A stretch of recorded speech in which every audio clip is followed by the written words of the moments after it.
자, 오늘도 두 가지 문제가 준비되어 있는데요. 첫 번째 문제부터 바로 만나보겠습니다. 안녕하세요. 투자능력고사의 이예린입니다. 오늘도 첫 번째 문제 수급 특징주로 확인해 보도록 할게요. 시험지 함께 열어보시죠. 네, 금요일장에서도 주목해야 할 수급 특징주는 각각 5가지씩 나와 있습니다. 오늘도 시장 흐름 참 아쉬웠지만 그래도 외국인과 기관, 코스피 쪽에서 꾸준하게 매집하는 모습 보여주고 있는데요. 어떤 종목 위주로 담았을지 기관부터 확인해 보도록 하겠습니다. 1번은 오늘 한화비전이 나와 있습니다. 삼성전자가 자회사 하만을 통해서 첨단 운전자 보조 시스템 사업을 인수한다고 합니다. 이에 따라 한화비전도 현재 AI 영상 보안 사업을 영위하고 있기 때문에 삼성과의 연계, 그 기대감이 커지면서 오늘 10%대 급등하는 모습이었습니다. 이어서 다음은 알지노믹스입니다. 이제 상장한 지 딱 5거래일 됐는데요. 3거래일 연속 상한가, 그리고 이틀 연속 빨간불 이어지고 있습니다. RNA와 함께 이 모멘텀으로 생물보안법까지 또 수혜가 이어지고 있는데요. 오늘까지 계속해서 기관은 러브콜이 이어지고 있습니다. 다음 종목은 현대차입니다. 지금 현대차가 CES 2026에서 아틀라스를 처음 공개할 거다라는 모멘텀, 시장을 정말 뒤흔들고 있는데요. 이에 대해서 현대차는 또 얼마나 크게 오를까 기대감 커지고 있습니다. 자동차도 유럽 쪽에서 판매량 계속 늘고 있다라는 소식 전해지고 있는데 기관 계속해서 담아가고 있는 모습이고요. 다음 종목 바로 현대모비스 자리하고 있습니다. 현대모비스는 11월 말부터 꾸준하게 매수 이어지고 있는데요. 이 역시도 CES 2026에서 전장, 전동화 등 30여 종의 모빌리티 기술을 선보인다고 합니다. 새로운 기술 발표하면서 무언가 수주 소식 나오지 않을까 또 주목받고 있는 모습입니다. 마지막 종목은 알테오젠입니다.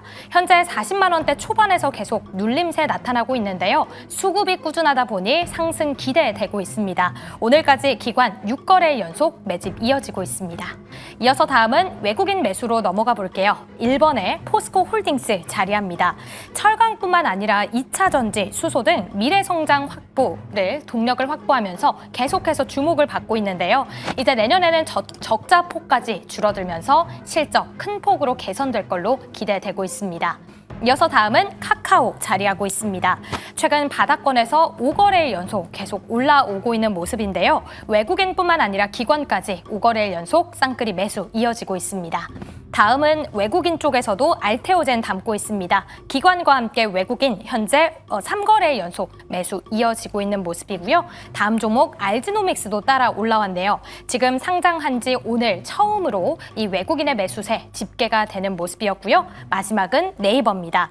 약세가 지속되고 있는데 앞으로 주가 향방 AI가 될 걸로 보여집니다. 금요일장 어떤 종목을 담아보면 좋을까요? 보드 통해 확인해 보도록 할게요. 그럼 첫 번째 주식 남녀의 선택, 보드를 들어주시죠. 네, 이렇게 기관과 외국인의 매수 탑5 종목들을 만나봤습니다. 여러 가지 종목들 이름이 눈에 띄었는데 자, 앞서서 닮은 듯 다른 전망을 내어주신 두 분께서는 어떤 답을 적어주셨을지 보드를 확인해 보도록 하겠습니다.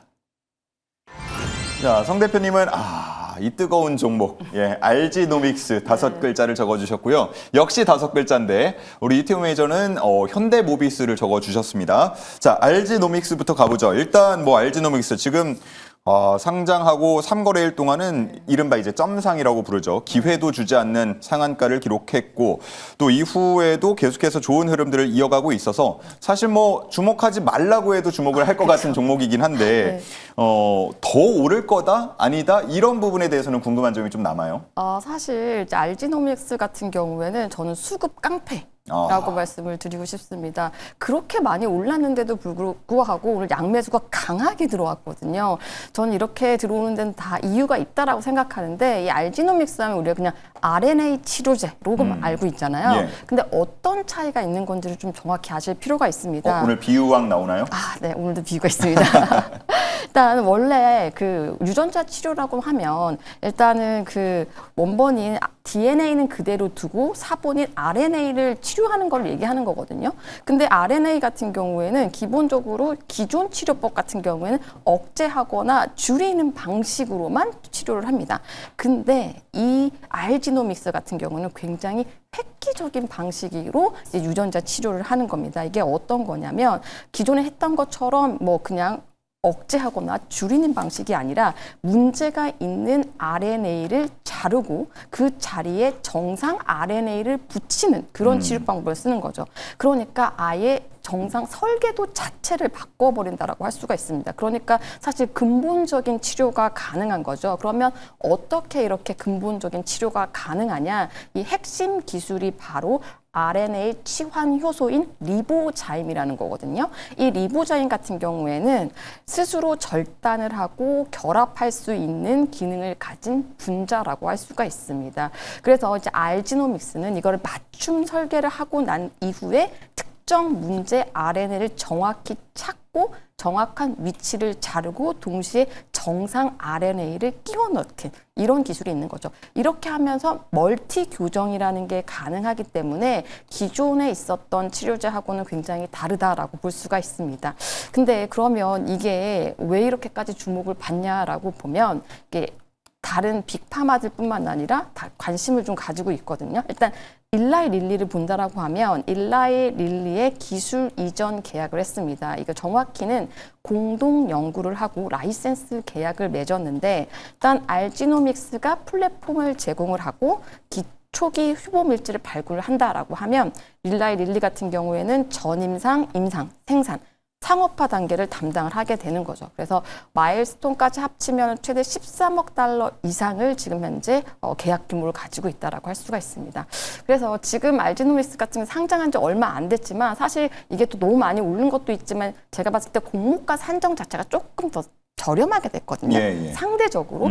그렇기 때문에 지금 이렇게 수급이 몰리고 있고 앞으로도 추가적인 상승이 충분히 가능하다. 그리고 내년 같은 경우에 일라이 릴리 이외의 다른 빅파마들과의 또 기술 이전 계약이 나온다라고 하면 충분히 모멘텀도 있기 때문에 지금은 관심을 가질 만하다라고 볼 수가 있습니다. 네, 좋습니다. 알지노믹스 지금 코스닥 32위 자리까지 시총에서 올라왔고 2조 3천억 원대 정도 나타나고 있습니다. 뭐 제2의 에임드바이오다 이런 얘기들 시장에서 많이 나누고 있는데 에임드바이오 같은 경우도 현재 코스닥 13위까지 시총을 거의 4조 가까이 불려놓은 상태이고요. 앞으로 알지노믹스의 흐름들 금요일 이후로도 계속 한번 지켜보도록 하겠습니다. 자, 다음은 현대모비스로 가보죠. 알테오젠도 있고 지금 알지노믹스도 있고 제약바이오 종목들 많았는데 네. 현대모비스를 써주셨네요. 일단 로봇의 이제 대표적인 종목이 될 수 있는 것 중에 하나가 현대모비스이지 않을까 싶고, 현대모비스가 항상 이제 과거 흐름들을 쭉 보게 되면은 대세 상승이 나왔던 구간들의 딱 특징들이 있어요. 이 차트를 좀 보면서 같이 좀 말씀을 드려보면은 크게 이제 세 가지 구간들이 있는데 먼저 이제 첫 번째로 보시면은 2009년부터 한 2011년도가 있습니다. 이때 우리가 또 잘 알고 있는 차화정 시대. 당시 이제 현대차나 기아가 이제 자동차 사업의 글로벌 어떤 사업 진출을 하면서 확장기가 나와주면서 낙수 효과를 가장 크게 받았던 것이 현대모비스였고 그때 주가가 5만 원 하던 게 주가가 이제 40만 원대까지 굉장히 큰 상승이 나타났었고 예. 두 번째 이때입니다. 2020년, 21년인데 이때 우리가 또 기억이 나실 거예요. 몇몇 분들께서는 2021년도에 이제 애플에서 자동차를 만드는 애플카 이슈가 있었습니다. 그러면서 관련해서 현대모비스도 애플카 기대감에 의해서 좀 분위기가 좀 많이 탔던 그때 흐름들이 있었는데 사실 이거는 어떤 단순 기대감만에 의한 움직임만으로도 10만 원대 주가가 거의 한 40만 원 가까이 주가가 강하게 상승이 나타났었던 이 흐름들이 있었죠. 근데 지금 구간을 또 보시게 되면은 역시나 이제서야 추세적으로 강한 상승이 나타나고 있고 최근에 이제 수급 동향도 기관 매수가 강력하게 들어와주고 있거든요. 근데 지금의 이 상승을 만들고 있는 요인을 보면은 내년 2026년 그 CES 2026에서 현대차에서 그 로봇에 대한 어떤 신모델 기대감들이 좀 나오고 있습니다. 관련해서 로드맵이라든지 투자 로드맵이라든지 신모델 또 발표를 하겠다라는 그런 소식들이 있기 때문에 그러면 이제 현대모비스가 어떤 걸로 인해서 앞으로 낙수 효과를 받을 수 있느냐 생각을 해보게 되면은 이미 워낙 50년 이상 현대차와 함께 자동차 쪽에 그 부품을 납품을 하고 있던 레퍼런스가 있기 때문에 또 기술력도 있고요. 그래서 현대차 그룹에서의 이 보스턴 다이내믹스 양 액추에이터를 본격적으로 이제 만드는 것이 현대모비스가 될 거다라고 보시면 될 것 같고, 이 자동차랑 비교를 해보게 되면은 저는 이 과거에 이 대세 상승이 나왔던 구간보다 훨씬 지금이 더 강하게 상승이 나올 수 있다라고 보는 게, 자동차 시장보다 로봇 시장 가치가 한 10배 정도 규모가 큽니다. 특히나 이 로봇 안에서도 자동차 제어 시스템보다 액추에이터 쪽이 100배 이상의 어떤 시장 가치를 가지고 있기 때문에 앞으로 현대모비스의 기업 가치가 훨씬 더 좀 높아질 가능성이 높지 않을까. 그래서 이제서야 추세적인 상승이 나와주는 초입 구간이라고 보고 있기 때문에 앞으로 현대모비스를 향후 한 2, 3년간은 좀 지속적으로 좀 주목을 해보셔도 좋지 않을까 싶습니다. 예, 지금 노란색 그 박스를 보면은 세 가지가 공통점이 있어 보이는데, 그런데 우리가 또 기술적인 분석으로도 봤을 때는 뭔가 그 꼭지점이 약간 네. 맞닿아 있는 듯한 느낌도 그쵸. 들거든요. 그런 부분에 대한 걱정이나 우려는 없을까요? 그거에 대한 걱정들을 하실 수 있을 것 같아요. 말씀하신 게 딱 정확히 이제 지금 이 포인트잖아요. 이 고점 구간 때 맞물리고 있는 자리, 지금도 이런 자리에 왔기 때문에 이게 이제 추가적으로 밀리는 거 아닐까, 이런 우려들을 하실 수 있습니다만, 앞에서 이 강한 상승이 나왔던 이 두 차례 구간들은 자동차 쪽에 의한 상승이었고, 그거에 맞춰서 밸류에이션 측정들이 나왔던 건데, 예, 예. 지금 이제 로봇 쪽으로 어떤 평가를 받을 수 있는 구간이라고 보고 있습니다. 당연히 로봇 산업에 맞춰서 그 기업의 어떤 밸류에이션 자체가 리레이팅이 될 수가 있기 때문에 그 규모를 고려해보면 앞서 말씀드렸던 것처럼 로봇 시장이 자동차 시장보다 앞으로 10배 이상의 가치가 있는 시장입니다. 그래서 충분히 돌파가 나오지 않을까 기대를 해볼 수 있을 것 같고요. 뭐 최근에 뭐 기관이나 연기금 수급이 너무 좋으니까 이런 부분도 잘 참고해 보시면 좋을 것 같습니다. 네, 좋습니다. 조금 전에 봤던 차트가 월봉입니다. 그래서 네. 거의 한 20년 가까이 되는 거를 보여드렸기 때문에 사실 뭐 그렇게 단기적인 기술적인 분석할 때랑은 좀 차이가 있을 수도 있겠고, 로봇이라는 모멘텀이 어디까지 더 주가를 끌어올려 줄지 하는 부분에 대해서도 기대를 갖고 좀 지켜봐 주시면 좋을 것 같습니다.